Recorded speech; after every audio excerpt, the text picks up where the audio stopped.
የምዕራፍ 2 አበሌ ዜና ወጃን ነው የተከታተላችሁ ያላችሁት የተወደዳችሁ ተመልካቾቻችን ስለ አብሮነታችሁ እጅግ አድርገን እናመሰግናለን። አሁን ደግሞ የቢዝነስ ጉዳዮች ወደ እናንተ የሚደርሱበት ሰዓት ላይ ደርሰናል። ከዘገቦች ጋር ቆይታ ልታደርግ ደግሞ ቤተልሔም ሞገስ ስቱዲዮ ትገኛለች።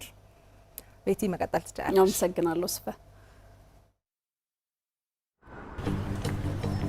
በቃ ሙላባትና ልስጣት አታረገው ያረ ሙላባት ያው ዴቲ ማለልኩ ዛጋ ገና ይኑላ ሰልፍ ጠብቂ ያውልህ ባዶ ዴቲም እዛ ጋር አለልህ አይ እኔ የምጠቀመው የክፍያ ካርድ እኮ ሌላ ባንክ ስለሆነ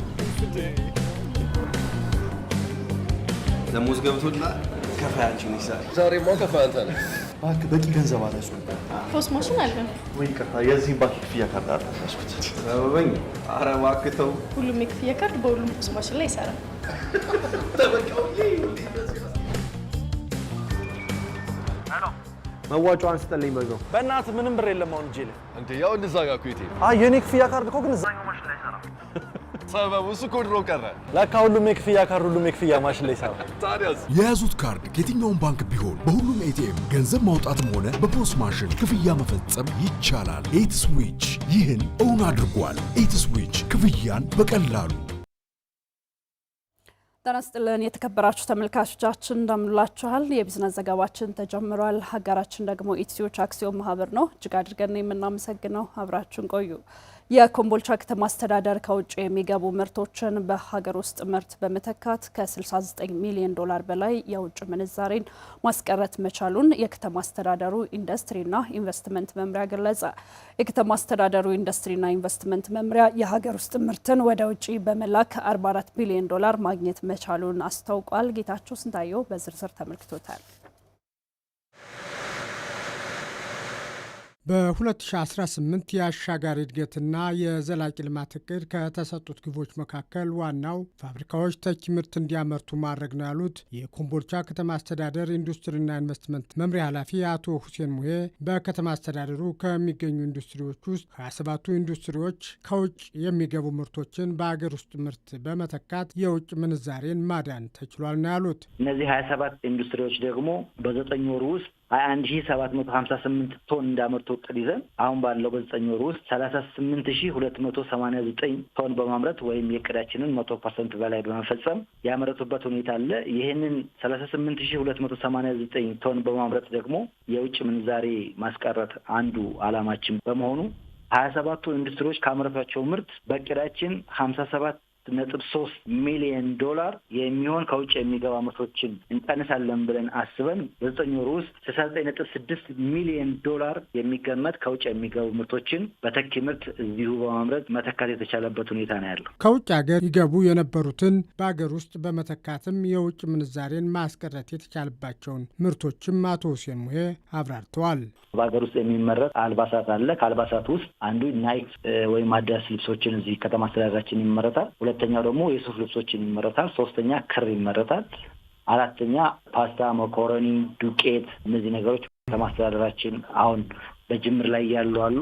በተለይ እነዚህ ከፍጆታ ጋር በተያያዙ የዱቄት ፋብሪካና የመኮረኒ ፋብሪካ አሁን ዘይትንም ጨምረን በሙከራ ላይ አድርገን ወደ ምርት ያስመረቅነው ፋብሪካ አለ። እነዚህ ሆኖ ከውጭ የሚገቡ የእንጨት ቤቶች የሚዲኤፍ ፕሌውድ የሚባሉትን እዚሁ ማምረት የተቻለበት ሁኔታ ነው ያለው። ይህ በእንዲህ እንዳለም በሀገር ውስጥ የተመረቱ ምርቶችን ወደ ውጭ በመላክ ባለፉት 9 ወራት ዶላር ማግኘት እንደተቻለም ነው የኮምቦልቻ ከተማ አስተዳደር ኢንዱስትሪና ኢንቨስትመንት መምሪያ ኃላፊ አቶ ሁሴን ሙሄ ያስገነዘቡት። ወደ ውጭ ምርታቸውን የሚልኩ ኢንዱስትሪዎች አሉን። እኛ በእቅድ የያዝነው 8 ነው። 8ቱም ኢንዱስትሪዎች ምርታቸውን ወደ ውጭ ይልካሉ። የምርት አይነታቸውም እኛ በእቅድ የያዝነው 8 አይነት ነበረ።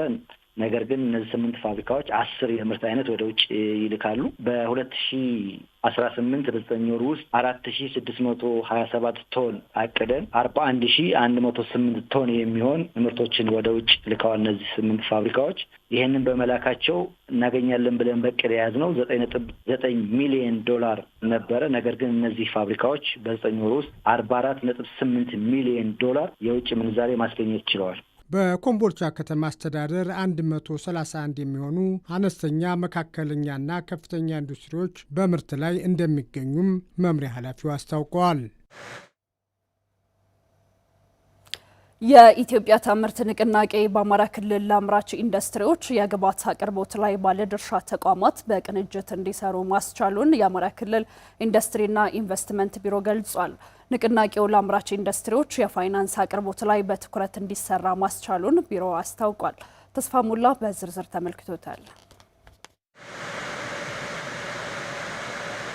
የኢትዮጵያ ታምርት ንቅናቄ ከዚህ ቀደም የአምራች ኢንዱስትሪዎች ያነሷቸው የነበሩ የግብዓት አቅርቦት ችግሮችን መፍታት የሚያስችል ቅንጅታዊ አሰራር እንደፈጠረ ይታመናል። በአማራ ክልልም የአምራች ኢንዱስትሪዎችን የግብዓት አቅርቦት ለማጠናከር ባለድርሻ ተቋማት በትኩረት እየሰሩ መሆኑን የክልሉ ኢንዱስትሪና ኢንቨስትመንት ቢሮ ምክትል ኃላፊ አቶ ተፈሪ ታረቀኝ ተናግረዋል። በኢትዮጵያ ታምርት ንቅናቄ ካሉት ስትሪንግ ኮሚቴዎች ውስጥ አንዱ የግብዓት አቅራቢ ቴክኒክ ኮሚቴ አለ። ይሄ ማለት ግብርና አለ፣ ማዕድን አለ፣ ሌሎች ይህንን በማሳለጥ በኩል ንግድና ክብረት ስራ ማህበራትን ጨምሮ የተመረቱ የመጀመሪያ ደረጃ ምርቶችን ለኢንዱስትሪ በግብዓትነት የማሳለጥ የማቅረብ ሚና ያላቸው ተቋማት ጋር በቅርበት እየተሰራ ያለበት ሁኔታ ነው ያለው። በክልሉ የግብርና ግብዓት ተጠቃሚ አምራች ኢንዱስትሪዎች ቁጥር እያደገ መምጣቱን ተከትሎ በቂ የግብርና ግብዓት መመረትና መቅረብ እንዲችልም ኢንዱስትሪና ኢንቨስትመንት ቢሮው ከግብርና ቢሮ ጋር ተቀናጅቶ እየሰራ መሆኑን አቶ ተፈሪ ገልጸዋል። ከግብርና ቢሮ ጋር በጣም በቅንጅት እየሰራና ያለ ነው። አሁን ባለው የአመራረት ዘይቤ በቀጣይ ኢንዱስትሪዎቹን የሚመግብ የግብርና ምርት አቅርቦት ነው ያለው የሚል ግምገማ የለን፣ እነሱም የላቸውም። በቀጣይነት ከዚህ በላይ አንድም የሚታረሱ ለኢንዱስትሪ ግብዓት የሚሆኑ የቅባት እህሎች የሚታረሰው መሬት መጨመር መቻል አለበት። ሁለትም ደግሞ ቴክኖሎጂና ግብዓትን በመጠቀም ምርታማነቱን አሁን የምናርሰውን መሬት ምርታማነት በማሳደግ ከዚህ በላይ ምርት መመረት መቻል አለበት በግብርና በኩል። የፋይናንስ አቅርቦት ደግሞ ለአምራች ኢንዱስትሪዎች ውጤታማነት መሰረታዊ ጉዳይ ነው። ከዚህ አንጻር በክልሉ የሚገኙ ነባርና አዳዲስ ኢንዱስትሪዎች በቂ የስራ ማስኬጃ የፋይናንስ አቅርቦት እንዲያገኙ ከባንኮች ጋር እየተሰራበት መሆኑን ነው አቶ ተፈሪ የተናገሩት። ኢንዱስትሪዎቹ ጋር አሁን እያጋጠመ ያለውን ችግር ልንፈታ የምንችልበት የስራ ማስኬጃ ፋይናንስ አቅርቦት መቅረብ መቻል አለበት በበቂ ሁኔታ።